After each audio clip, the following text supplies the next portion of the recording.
All right, good evening, everyone. So tonight we are going to be talking about family and community education and some of the core concepts with that um, as we go through. And oops, sorry, wrong button. And so remember, we're continuing on with our review of the 8 practice dimensions, right? And most of these we have already discussed throughout this semester. And tonight we're going to be on client, family, and community education and why that is important. Um, there's research that shows that family involvement in a client's recovery is actually beneficial and has positive outcomes. So we've been talking a little bit about that this evening. And so, Adam, if I could get you to read this first slide, where it talks about client, family, and community education. Client, family, and community education.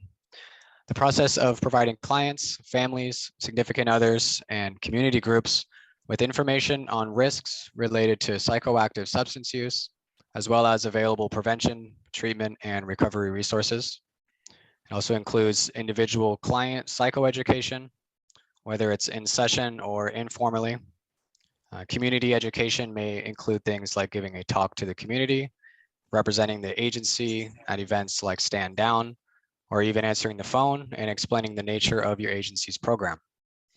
Family education may be represented in family counseling during family days at your agency, or if you provide literature or handouts to family members. Excellent. Thank you very much, Adam, for that. And that's exactly what this is all about, right? So I'll give you an example. So the program that I'm at, actually we'll be doing it tomorrow night.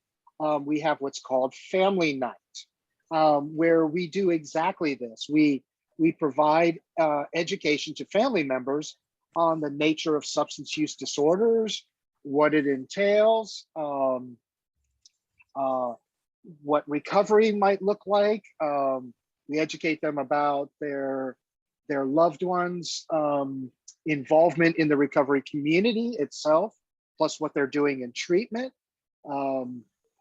which is all really important, because a lot of times the families have been either kept at bay by their loved ones, or kind of isolated from their loved ones for a while. And so this kind of gives them an opportunity to learn more about what their loved one is doing. Each week, or almost every week this semester, each one of you have been doing community resource presentations. And in a sense, one of the reasons why we do that in the AODS program at City College is because you may find yourself one day having to do a presentation somewhere out in the community. There's lots of opportunities. I know that I have done this. I've gone to Stand Down and represented the program where I was at. I've gone to Homeless Connect, which is another homeless outreach gathering that they do a couple times a year, once downtown, and then they have an East County version. And again, it's not only for the individuals that are showing up that need services, it's also for others that are interested in what type of services are available. And then, of course, again, as Adam read, even you working at a facility, answering the phone and explaining what your agency does is another form of that education. All right, so let's talk about the competencies that come along with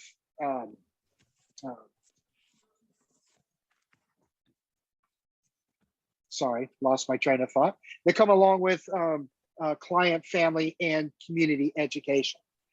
So competency 94 for a counselor is to understand the characteristics and dynamics of families, counselor couples, and significant others, and how they are affected by substance use. So Now, as many of you probably know, I'm probably preaching to the choir here, but it bears repeating and further discussion if needed. But family dynamics are really altered by substance use, right? And believe it or not, sometimes when the individual who is experiencing the symptoms of their substance use issue goes into recovery, the dynamic of the family may not recover right away. People are used to doing and behaving in certain ways because of what the client was doing, right? So understanding that is really important. And then, of course, being familiar with and also appropriately use models of diagnosis and interventions for families, couples, and significant others, including extended kinship and tribal family structures, right? So there's lots of different models and for interventions that can be used with families. And of course, many of you won't have this experience yet, but I really highly encourage once you get certified, you have to do your continuing education hours. I encourage people to really focus on couples, families, significant others, and do some education around there as well, so that you could be more effective when that family member comes in the door unexpected, saying, hey, I really need to understand what's going on with my son or daughter, right? Or my husband, my wife, my boyfriend or girlfriend, right? And then if your location also does family days or family nights or some type of family involvement, and if you have time, I highly encourage you to get involved with that to see how the other counselors are doing it, the more experienced ones. And then the other thing we want to do is we want to facilitate the engagement of selected family members or significant others in treatment and recovery process. So it says selected family members. Now they could be self-selected, but the other idea around this is to what is going to be also safe for the client. One of the homework questions early, not the most recent one, but the homework before last, asked when would you include family members in treatment, and when would you not include them, right? And that was an essay question. So you were basically asked to explain when you would, when you wouldn't, and why or why not, right? And so in some cases it might be, the client absolutely does not want that. So obviously we would respect the client's wishes. But also if it's not safe for the client, Right. would be important on that. And then Miss Juanita, just to let you know, you're not on mute. So, or somebody's not on mute. So just make sure you guys are on mute. Anyway, so safety would be a concern, those kinds of things. But anytime that we can engage family in treatment safely, we should try to do so. It is definitely a benefit for our clients.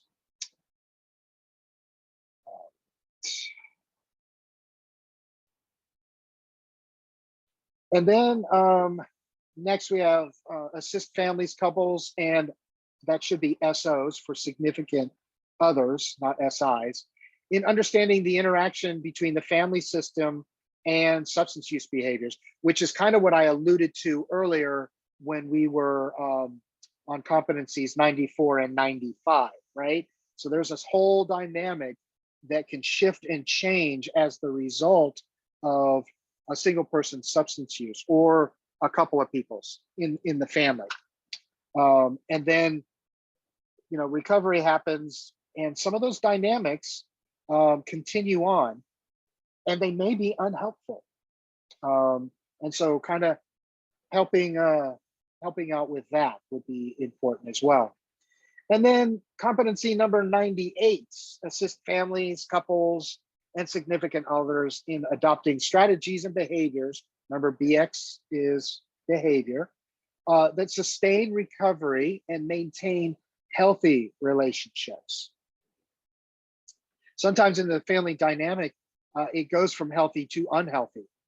And part of recovery is returning it back to a healthy situation in order to assist the client in sustaining their recovery.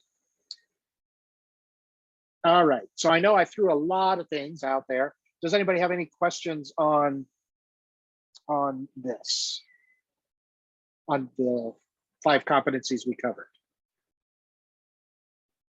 And you can use chat, or remember, we are recording, so if you don't mind your voice being on there, you can also unmute and ask a question. And then not hearing any, I'm going to go ahead and move on, but if something comes up, just throw it in the chat. All right, so this comes from the textbook, right? Page 221, so you can go and review this as well. But one of the things is what we want to try to do, some of the goals in, especially in family education, is to increase the family support for the client's recovery. We also want to identify and support the change in family and support change of family patterns that work against recovery.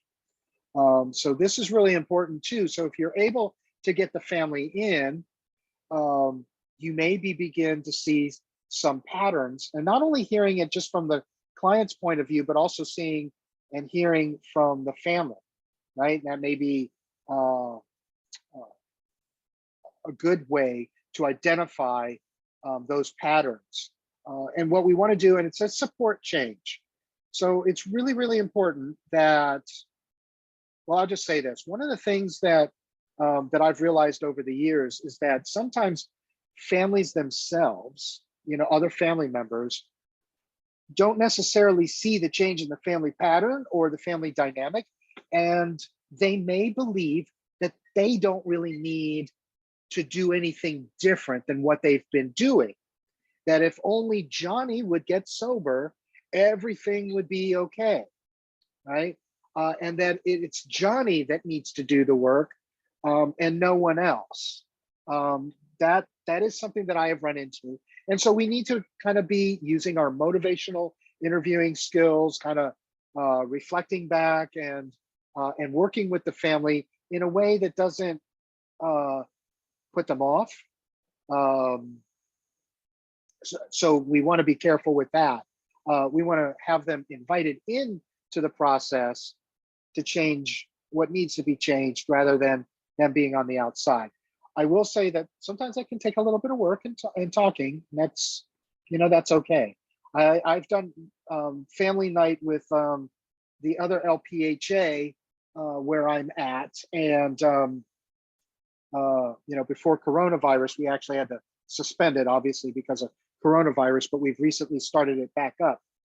And but we had family members that would come every single time, and in the beginning, you could see lack of understanding and the belief system that I just kind of explained a moment ago, where they were like, well, Johnny's the one that needs to get sober and change. We just really want to understand what's going on. Okay, that's a great place to start. But then as they keep coming, then you can see other patterns show up. And the other LPHA and myself have been able to kind of help ease families through that process as well.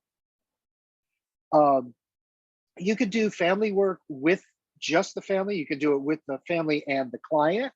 So there are different types of scenarios that could be involved with this. The next item is preparing family members for what they should expect in early recovery. especially with their clients. Hold on one second.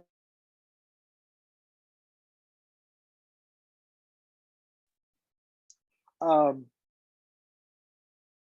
so one of the things that I would do is I would explain what post-acute withdrawal syndrome is with their family and describe those symptoms that they might see from their loved ones, right? Like the irritability, the inability to think clearly,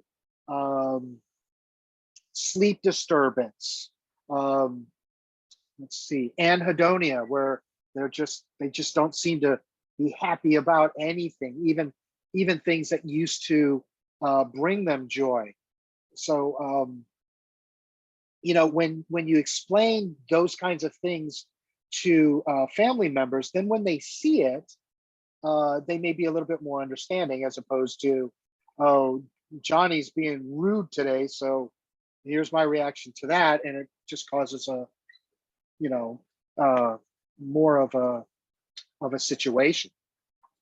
Just using that as one example, and also teaching them that, post-acute withdrawal is temporary, that their loved one will get better as time goes by, and that it's not a permanent situation. The other thing is to educate the family about relapse warning signs. And this can be really important too, in both helping the family and helping the loved one. We all work with our clients on relapse warning signs. And it's funny, I was talking to one of my clients today and I asked them the question. I said, hey, so when you hear a relapse story, where does the story typically begin? With most people, right? And he said, yeah, with the shot. I said, exactly. It begins with either the shot, the hit, or the drink, right? We always start our relapse stories at the end. It's not the beginning, it's the end, right? Because there is a long series, or a shorter one, but there's a series of events and decisions and triggers and things that occur before relapse actually happens, right? Like isolation and withdrawing might be an early warning sign that a family might notice, right? So pointing out these things so that they can say, hey, Johnny, are you doing okay today? Is there anything you need, right? And helping them to be able to intercede. I've actually done role plays with family members, right? Just like we do with clients. Do role plays with clients on refusal skills. Do role plays with clients. With families on approaching their loved one about what they're observing, relapse warning signs, things like that. And then also, again, family involvement means that we need to help family members understand the causes and effects of the substance use disorders from a family perspective. What does it mean for the whole family? And just like we would with all of our clients, right? We always look for their strengths. We want to take advantage of the family strengths.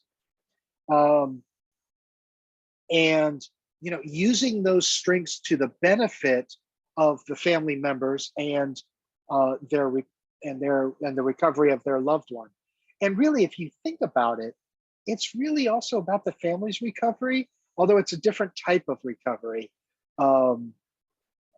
They're recovering from the chaos that they may have been living through, from the emotional swings that they've been living through, right? As their dynamic begins to change, hopefully back to the way it was before the problems started, right? And then also encouraging families to obtain long-term support. That might be referring them to, like I do family night. And, I had one family member come to me several years ago and begin talking about, the distress that they were having, and that they thought that they needed even more help, right? So her coming to family night was really, really helpful in that way. But then, I was able to refer her to a counselor so that they could do their work together, right? So that might be one thing. Even referring to programs like Al-Anon, or Friends and Family, those kinds of mutual support groups that assist family members so that they realize that they're not alone, and that there is help and assistance out there. Just again, really, if you think about it, just like we do with our clients, don't we? We refer them to, either Smart Recovery or Life Ring or AA, NA, whatever community oriented, recovery oriented support group they want to go to.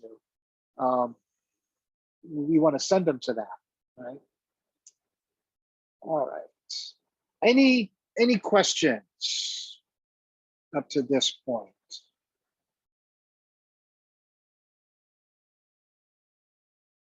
All right, very good. And another thing that that I have done with clients in the past is what's known as a genogram. I don't know if anybody in here ever done a genogram. Anybody familiar with that? Yeah, we have. Yeah. Genograms can be very helpful in helping not only the client, but maybe even the family a little bit later on. Usually I do this with a client, and we look at their history. And when you do a genogram, as you can see here, it is very detailed. And there is a little bit of learning that goes along with it. So I wouldn't recommend that you just walk into a room one day and say, okay, we're going to do a genogram. But I highly recommend AOD counselors learning the process of doing a genogram, simply because when you're working with a client, you can get a lot of information this way that you may not have either asked about or that the client may never have even thought about, right? So, when we're working with our clients, the idea here is we want to try to gather as much information as possible to help our clients. But we're human, right? Like, I do screenings, I do behavioral health assessments, I've done ASIs, right? And so those are a little bit more scripted. And so the questions are kind of like there. But then as you do these things, you begin to learn, oh, you know what, I can do follow-up question, or this answer, prompts me to do another follow-up question, right? So expand your horizons. A genogram can also do the same thing for you, right? So when you're looking at family history of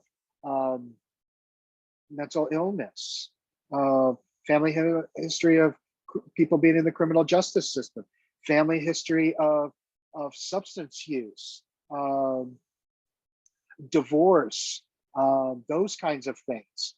Who's passed, who's still living, who's a support, who's not, right? All of this information you can gather from a genogram. You can do a lot of stuff with a genogram.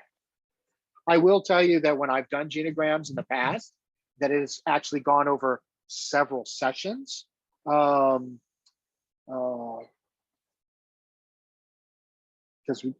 sometimes the clients need more time to explain stuff.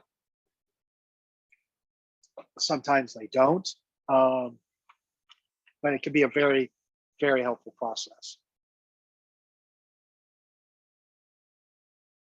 All right, so the next thing I want to talk about is the family relapse prevention cheat sheet. And I actually need to make sure that this is posted. I have a feeling that I forgot to post this. So I will double check that. But for the moment, I'm going to temporarily stop the recording because I got to switch screens and I don't want your faces on YouTube. So I'm going to pause the recording. Okay, so the recording has resumed. And so this is the family relapse prevention planning cheat sheet that I was talking about. Now, this is kind of bullet pointed and there's not a whole lot of explanation with it, but we can talk our way through this, and maybe this might be something that you might use at your program or in the future when working with family members, right? So at the top, and this is where I'm going to need a reader, actually. Kathy, will you do me a favor? Will you read just the first part right here where my cursor is circling? Family relapse planning. Individuals who have support, encouragement, and participation of friends and family are most successful in maintaining sobriety and avoiding relapse after a lapse. Thank you very much. So a couple of things here that this refers to. One, earlier in the lecture, I said that research definitely demonstrates that individuals who have strong family support, and I realize not all of our clients do, but we're talking about those that do, have been found to be more successful in maintaining their sobriety, maintaining their recovery. So if they don't have family support, then maybe we look at their friends or other significant others, right? So, we often talk about family. Sometimes family can be blood relations. Sometimes it can be family of choice. And when you get to know your clients, you'll know where they're at and what we're doing and what they're doing, what they need. The other thing I kind of want to point out, and we've talked about this earlier in the semester, but there is a difference between a lapse and a relapse, right?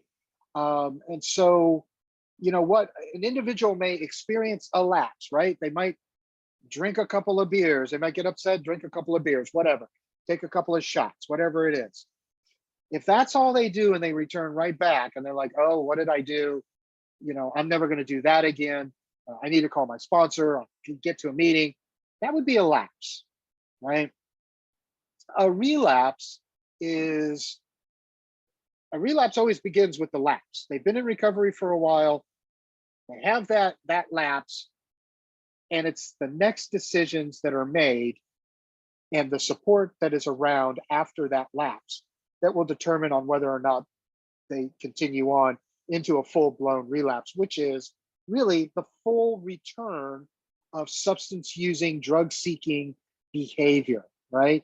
And they disappear or go on the run or whatever it is that they do, right? It's continued use after that. And the reason why I point that out is because oftentimes, and Emma, I see your hand, I'll come right back to you. Oftentimes, any type of use gets labeled a relapse, and clinically, that is simply not true. And so I want to make that very, very clear, and also help you guys to change your terminology a little bit, right? And understanding the difference, and actually learning the term recurrence. And I know we've talked about that before. So a person has a recurrence of use, right? That would be their lapse. That recurrence can turn into a relapse. All right, Emma, go ahead. I guess you just answered that. Thank you. Oh, okay, good. The other thing that's clinically relevant, if I could speak tonight, is also time frames. So I'll give you an example. So a client comes in, they're with us, they just stopped using, we do intake, and then 3 days later they're using again, right?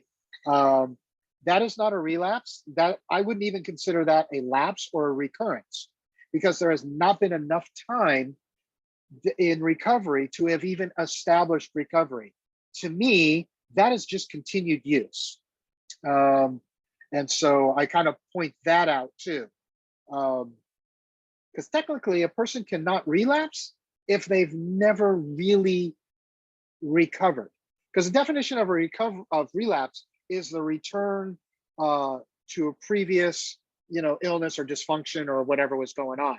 But if that has not been cleared up, then it's just continued use. So, all right, so let's talk about some strategies. And let's see, here we go.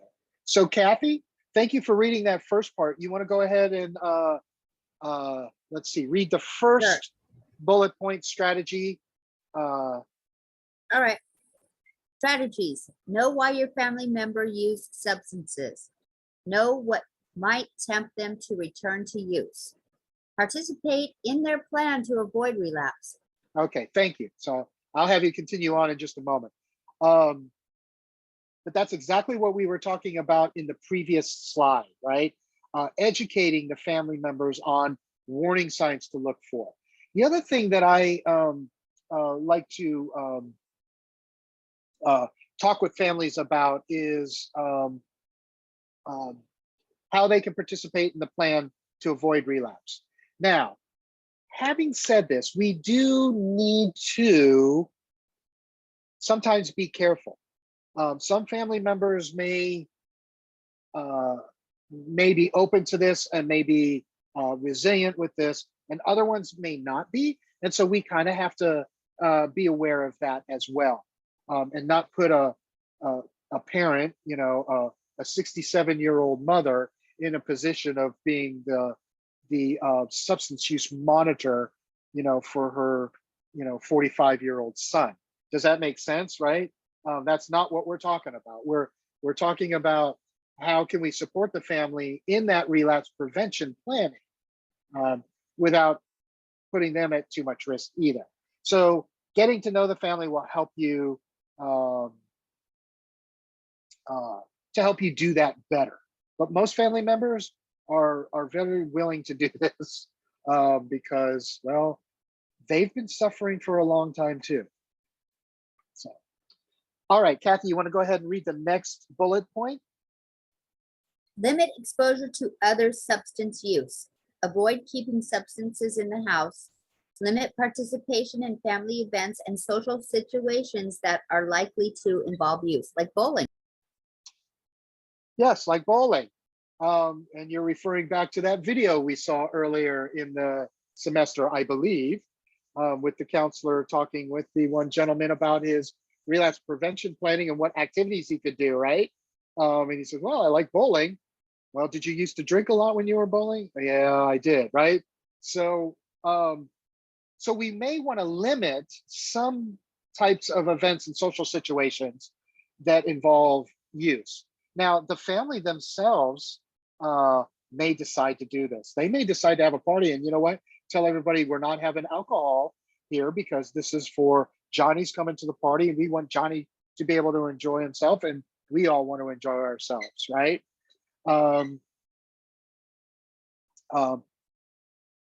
So we want to do that, and that's what we're talking about. Avoiding keeping substances in the house, right?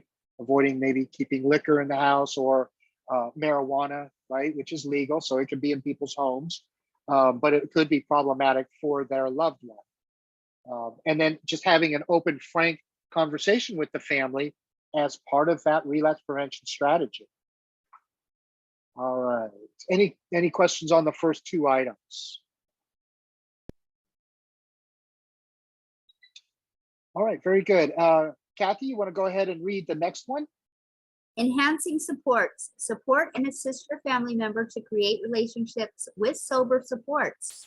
Family members may seek their own support systems, including support groups and/or counseling. Yep, exactly. And we also talked about that in the previous slide as well, didn't we? Right? When I was talking about, you know, telling people about, you know, about Al-Anon, for example. And if someone doesn't want Al-Anon, they can check out Smart Recovery's Friends and Family, right? There are lots of church groups that have supports as well. So there's different resources, you know, that are available in the community. So that's for the family members.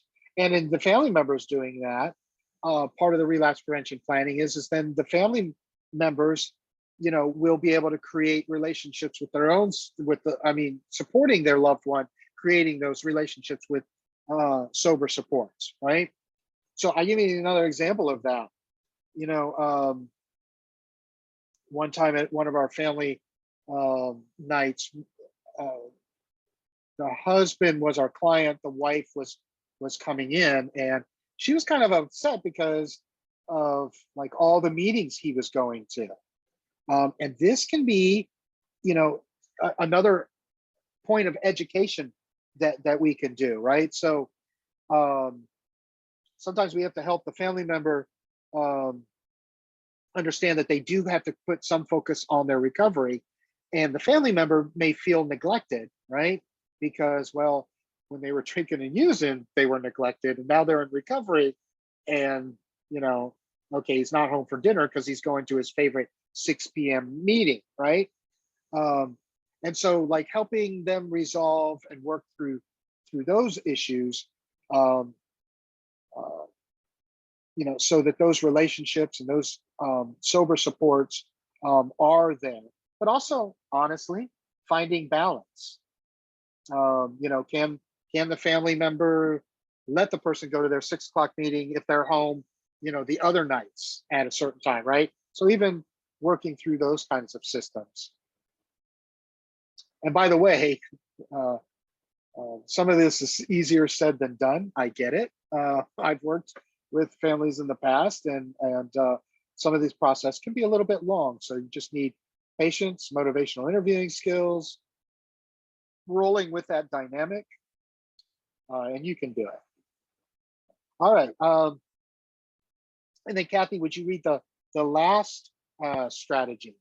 Activities develop new activities, habits, and hobbies that don't revolve around substance use. Participate in sober recreational activities and have fun. Yep. I'm not sure anything more needs to be said about that, but that is true. One of the things I have told clients in the past is, and even family members too, that we have to create new memories, right? Sometimes a person might have been engaged in their activities, their habits, their hobbies for so long, and it all revolved around substance use, that that's the only thing that they can remember or think, right?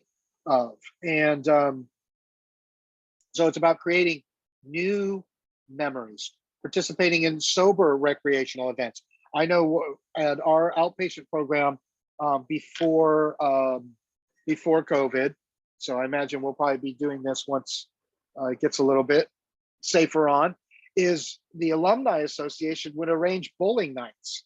And we would have all the clients and the alumni could invite family members, right, to go bowling. And of course, it was completely sober. Everybody knew everybody else, and people had a great time doing other recreational activities. You know, some people like to go fishing, right? They used to drink beer a lot when they were fishing. Well, now they can't drink beer. So sometimes they have to reintroduce or recreate new memories by going fishing and not drinking, taking sober buddies along with them, for example. And then that's also part of trigger extinction strategies, which is a whole nother lecture. But if you've ever studied Pavlov and classical conditioning, that's what I'm talking about for the moment with trigger extinction. But when you do things without substances that you used to do with substances, pretty soon that becomes not a trigger anymore. Let's see.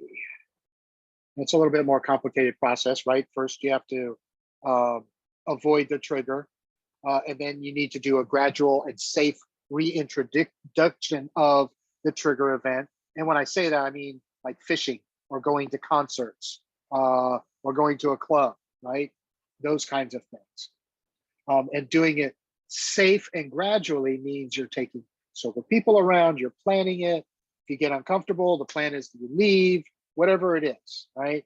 So being rational and thoughtful about your activities. All right, thank you very much, Kathy, for reading the strategies.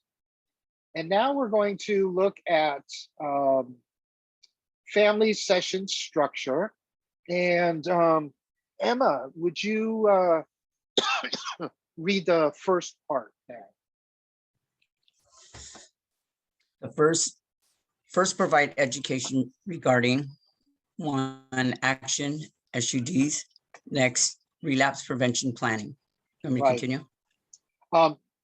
Yeah, go ahead and continue. Then utilize MI and SFT principles to, number one, complete an assessment to determine family areas families can work on. Number two, provide summary of what was shared. A, was anything missed? Number three, develop treatment goals. A, what is family willing to work on? B, what specific actions are family members willing to do to promote relapse prevention? C, what has been tried in the past that worked or didn't work? D, assured treatment goals are reflective of the family's thoughts and possible solutions. E, set goals that follow SMART format. Excellent. Thank you very much. And this is a great session structure. And really, if you've been working with clients, isn't that what you've already been doing, right? You've been doing these things for the most part, right? Now, when it comes to family education, they may need a little bit more education on addiction, substance use disorders, what relapse prevention planning looks like, things like that. And SFT is solution-focused therapy, in case you were wondering. And solution-focused therapy principles tend to be brief interventions. So you might be doing family sessions and maybe you only do 4 sessions, 5 sessions, whatever it is, right? Some of your programs may not do any sessions at all. I don't know. But this is still a great session structure, and I really like this cheat sheet. So that's why I'm passing it on to you guys. All right, any questions on strategies or family session structure?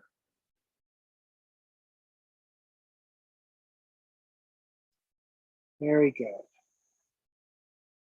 And then last, but certainly not least, are the counselor techniques. This is stuff we've been really talking about in one form or another this entire semester. It's what you've been observing in the videos when you've been writing your burp notes and doing your clinical writing practices, right? One, we should always come with a collaborative effort, right? We always want to be using our motivational interviewing techniques, building that rapport, offering support, and providing those affirmations. And the other thing that's really important too is to highlight the progress. This can be really important in the family situation as well, because they may not see it as much. And I was telling you a little while ago about a family that kept coming in, and at first it was kind of difficult for them. Now they wouldn't have said it was difficult, but my observations was, okay, they're having a difficult time with this. But as time went on, they really made a lot of progress. There was some change. You could see how it was when they interacted with their son, who, by the way, he graduated from us like 3 years ago, I guess, is doing well. And then, of course, lastly, you want to identify those conflicts that come up and seek solutions and or explore what kind of compromises can be made. All right, so that is the cheat sheet for family relapse prevention planning. So, any questions? All right, so I'm going to pause the video because I'm going to switch back to the PowerPoint here.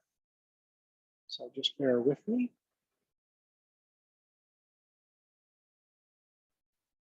Okay, so we just completed the family relapse prevention cheat sheet. And now we're going to talk more about family and community education. Some more of the competencies that come up. And let's see. Adam, would you mind reading for me again? I'm going to put all of these up and then we'll talk about them. Yeah. Uh, Thank so you. counseling, client, family, and community education. Competency 99, provide culturally relevant formal and informal education programs that raise awareness and support substance abuse prevention and the recovery process. Competency 100, describe factors that increase the likelihood for an individual, community, or group to be at risk for or resilient to psychoactive SUDs. Competency 101 is sensitize others to issues of cultural identity, ethnic background, age, and gender in prevention, treatment, and recovery. And then competency 102, describe the warning signs, symptoms, and the course of SUDs. And then competency 103, describe how SUDs affect families and concerned others.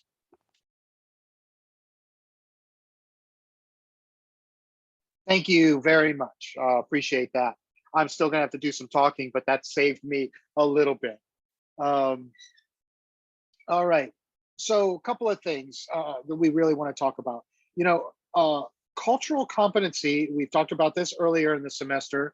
I am fairly certain you guys have talked about it in your other AOD classes. And you will be learning this when you get out into the field. And for those that are already in the field, you probably already are taking some cultural competency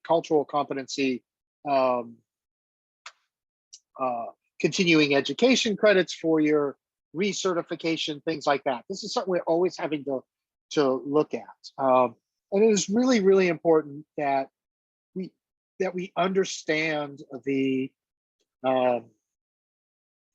role of culture in working with our clients. For example, in the past, I've worked with clients who were, Mexican American, Latino or Latina, and the issue of mental health concerns can be kind of taboo in that culture, right? And I'm not even fully versed in that. It's just my experience with that so far, right? And understanding that is a potential barrier, right? And so as counselors, we really need to be, what's the word I'm looking for? It's not competent, it's, oh shoot, it was one of the homework questions too. Sensitive to other cultural needs. Yeah, we're going to take that explanation. That is really good, but there is actually a term that I was trying to think of that was from the book, and it has just escaped me. Awareness. Collaboration. There's Trauma awareness. informed. There's trauma informed. Oh, you guys are coming up with some good stuff. Keep going. All of this stuff I have is, a degree in sociology, so yeah. So all of this stuff is important, right? Because this is what impacts how our clients and how the family members or a community person may interact with us or may not interact with us, right? Depending on that. The other thing is, being able to understand what factors put someone at risk and what factors make them resilient. So, when I think of resilient, another way of looking at it is like, what are some protective factors? So we have risk factors and protective factors. And then when it comes to competency 101, sensitizing others, that includes our own coworkers, right? People we work with, other people in the community, other clients may even, need to be, I've heard some things in treatment sometimes that I'm going, hey, why did you just, say that to your peer over here, right? But sensitizing others to issues of cultural identity and that ethnic background, all of these things play a role in a person's recovery. It's part of who they are, right? And it has to be considered and incorporated. And then of course, competency 102, being able to describe the warning signs, symptoms, and course of SUDs. Some of you might be thinking, yeah, that's pretty obvious. It's what we've been doing. And then competency 103, describing how SUDs affect families and significant others, right? So it's kind of like what we were talking about several slides ago regarding, how the family dynamic can change as the result of an individual substance using behavior, and how the family reacts to that, around that, right? All right, let's see. Kathy, you want to read competencies 104 through 107? Okay. Let me adjust my screen here. Sure. All right. Competency 104, describe the, I can't see, continuum of the care and resources on the, let me adjust this a little bit more. It was kind of going, it's been going in and out. Oh, I don't know. well, I can have somebody else read. Yeah, if somebody else that's can see okay. it, that would be a good idea. Sorry. Sure. Do I have a volunteer reader? Yeah, I can do it. Thank you. Yeah, competency 104, describe the continuum of care and resources available to family and concerned others. Competency 105, describe the principles and philosophy of prevention, treatment, and recovery. Competency 106, understand and describe the health and behavioral problems related to substance use, including transmission and prevention of HIV, AIDS, TB, STDs, Hep C, and other infectious diseases. And competency 107, teach life skills, including but not limited to stress management, relaxation, communication, assertiveness, and refusal skills. Awesome. So isn't this interesting that some of the work that we're doing with the family, we're also doing with the client? Let's see if there's anything else I really wanted. So a lot of this I have already really kind of talked about leading up to this point. All right, so are there any questions?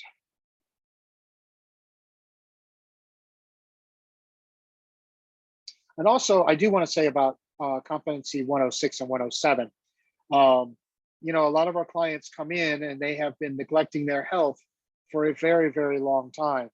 And so, working with the family also to help support their engagement with a primary care physician, with vision care, with dental health, and then anything that they may be experiencing when they come in.